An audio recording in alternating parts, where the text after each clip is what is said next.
Chicken side story time. All right, I got one for you today.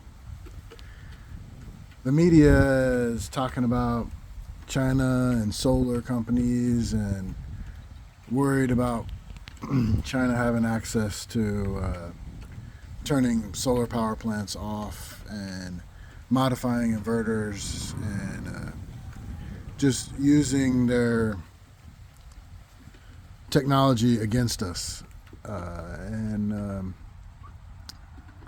I got some firsthand experience with that. I'm using a dye inverter, DEYE, and it's a good inverter. I got no complaints.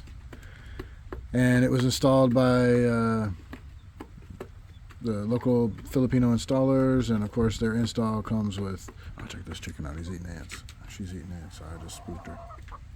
She's eating a bunch of ants.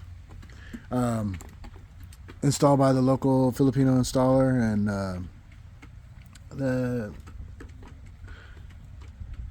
I put out on Facebook what I wanted. I put all the stats out, and I let them battle for the business. And so I picked the second cheapest one, and it was relatively satisfied. I got good equipment. The install was fairly good. I had some issues with it, but nothing I couldn't solve. One of the issues was they installed it knowing that I wanted to be off grid and use the grid as a generator. They didn't install it that way. They didn't install the grid as a generator. They set it up as a hybrid, as in the grid's always there and the inverter will take priority, and that's all well and good if your voltage is stable. My voltage wasn't stable, and if the voltage coming into your house is less than 170 volts, the inverter turns itself off as a safety mechanism because it doesn't want to deal with too many amps. So the lower the voltage, the higher the amps, and so it turned itself off. So that was a no-go. I didn't want that. I mean, when the grid is on, if the inverter turns itself off, the grid still runs the house, so you don't even really notice it. They'll get a light flicker. But that's it. But I didn't want that. So I talked to the guys, and I was like, hey, man, you guys didn't set this up like you said you were going to, as the grid is the generator, and the grid charges the battery on demand whenever I want it. And they said, well, it doesn't really work like that, and the way they set it up is the way it is. And my best course of action is to turn off the grid. And so I was like, all right, well, that's kind of effed, but all right, I can turn off the grid. And I mean, the problem with turning off the grid is that's a manual process. It's not set it and forget it. And I'm all about some set it and forget it. But with enough battery, you can turn off the grid, and you can train people that are at your house to flip the grid on if need be.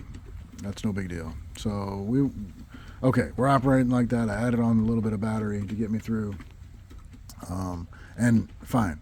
So that just goes to show the level of support they actually offer. They're like, oh yeah, we got when they're selling me on the solar, they're like, oh, we got unlimited support. We'll help you with any situation. And I had several questions for them after the install, and some before. Like, they didn't give me enough measurements to get that installed correctly, and when they showed up, it wasn't the way they wanted it, so we had to modify that. That slowed down their install. But they didn't give me, there was no back and forth. There's no information sharing. That's one of the issues with the Philippines, is everybody thinks that you can read their mind, and they don't clearly explain anything. And it's not a language barrier. Even in their own language, they don't clearly explain anything. And my wife is frustrated by this a lot of times also. Regardless, it is what it is. It's the culture. So I'm not complaining. I'm just saying. So those guys, they left it set up as if it was hybrid. So one of the settings that I didn't catch, well, there's a couple settings that I didn't catch. When they left, they went through the settings with me. No problem. One of the settings I didn't catch was the inverter shuts down at 30%. Actually, I did catch it. While the installer was there, I did catch that. Where the inverter shuts down at 30% battery, and that's it. Well, that's all well and good if you're on grid, but he's telling me to switch off the grid so that I don't have to deal with the low voltage the way they set it up. Okay, no problem. So I did that, except I changed it to 5%. When the battery reaches 5%, it shuts itself off. And I did that right in front of the guy. He didn't agree with it. He's like, well, it's going to put load on your battery. And I was like, I don't give a shit. These are lithium iron phosphate batteries. They can take it down. You can take it down to 0% if you want to. The BMS will stop you. But, I'm not going to do 30%. You got me running off grid. Why am I going to do 30%? And I'm not going to charge it to 80%. You got me off grid. I'm not going to do that either. They had that set too. So he watched me change it. I changed it. And I also had to change the amp because they only had 100 amps coming. Set the inverter set to charge the battery at 100 amps at 48 or 51 or whatever voltage you want to talk about. You want to get technical. So that doesn't work either. When the batteries can take 100 amps each, continuous, why are we going to set it at 100 amps total? So they get 50 each, because I had two batteries at the time when they set it up. And I talked to the guy, and I'm like, hey man, you guys told me I'm going off grid, and I got 16,000 watts of solar here, and you limited my charging to 100 amps. He's like, well, we did that for safety. I was like, well, why'd you sell me such a big system then if you're concerned about safety? And he's yada yada yada. And I was like, come on man, you put a big enough wire in here? So I had to fix that too. But let's get back to the change. Okay, so I changed that to 5%. Turns off the inverter at 5%. So like a week later, 5 a.m., I'm awakened by the inverter beeps whenever it reaches a warning state. So the inverter's beeping real loud and there's no power in the house. I'm like, motherfucker.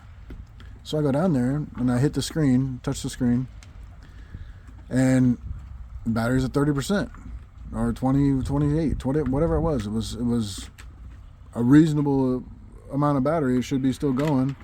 It's only a couple more hours it's got to last till the sun comes out. 30%. I'm like, what the fuck? So I look at the settings and sure as shit, somehow by magic or China or those installers or whatever, it had made itself back to 30% instead of 5 to turn the inverter off. And like I said, if you had the grid on, no problem. The inverter can turn off all day and that's fine. You still have power. But with the grid turned off, the inverter turned off, you got no power. So that's a perfect example of what can and did happen if you let the meat hooks have full access to your system. You're not going to let anybody to have full access to your computer. Why are you going to let them have full access to your inverter? And my power in my house is much more important than my computer, because my computer doesn't run without power. Neither does the aircon. So, you can hack my computer all you want, but, I kind of want the aircon. So I never did figure out who changed what. I called the installer guys and they said they didn't make any changes. They use an app called, or a management interface called SolarMan. And I looked that up, and it's a Chinese company, of course. And that's how they get their viewing of each customer's system. They have like a central interface so they can look at all their customers, and they can look at stats and pound their chest so they've installed X amount of solar and batteries. And they can also peek in directly into my system and make changes. And they said it didn't make any changes. So who made the changes? I didn't make the changes. I made the change to 5% right in front of the dude while he was still there before he left after the install. I didn't change it to 30. I don't know how that thing got changed back to 30. Maybe it reset to defaults, but none of the other changes were reset to defaults. Only that one, because we made several other changes while he was standing there. That was the only change that was made. And it's minor as hell. Super minor, right? No harm, no foul. No big deal. That change somehow happened by magic. And I told the installer, I'm like, okay, you didn't make the change, I didn't make the change. I'm disconnecting the Wi-Fi dongle from the system. You're not going to see it anymore. You can delete my access to that SolarMan app. I'm not going to use that. Delete my account. And any changes that need to happen on the inverter are going to happen right on the interface, and that's the end of that. You're not going to see any stats, nothing.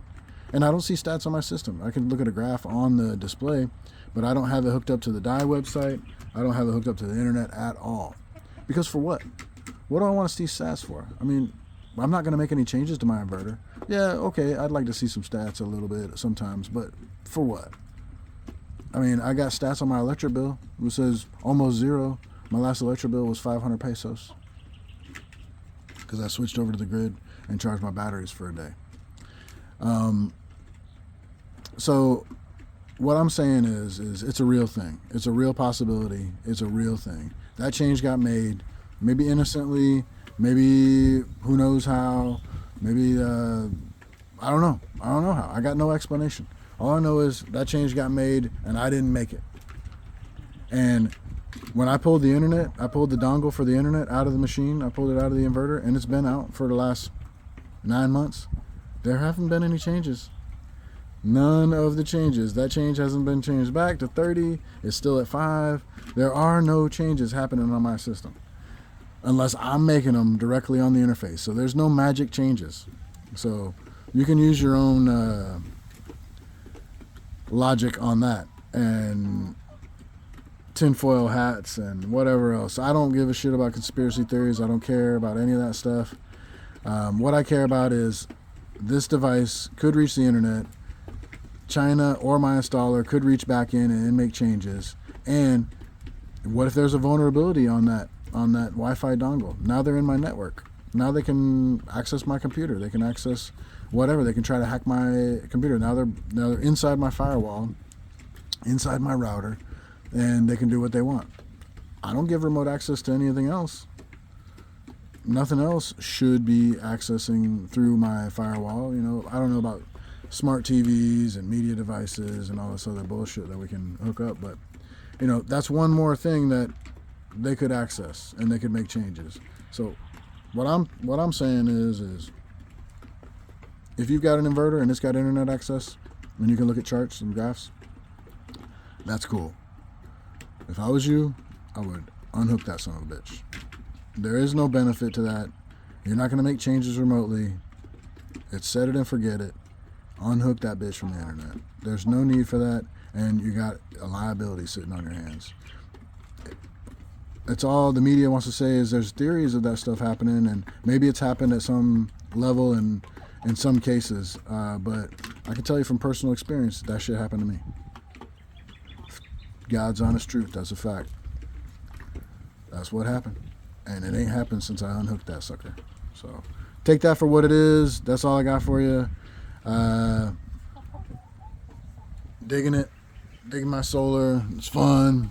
It's something to occupy my mind and talk shit about and encourage other people to do it. I don't mess with wind power. It's breezy today. Maybe I could get some power from wind, but nobody uses wind power. And you got to ask yourself why. Some people use hydro. If they're on a stream or something, they'll use hydropower, and that works.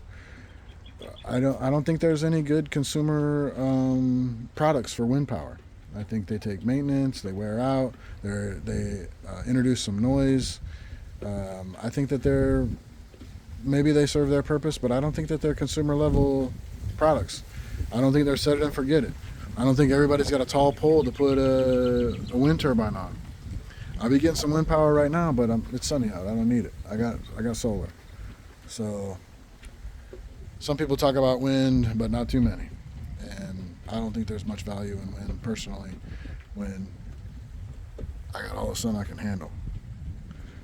And I don't really need a backup. I got the grid for a backup. So that's what we're doing here. What are you doing?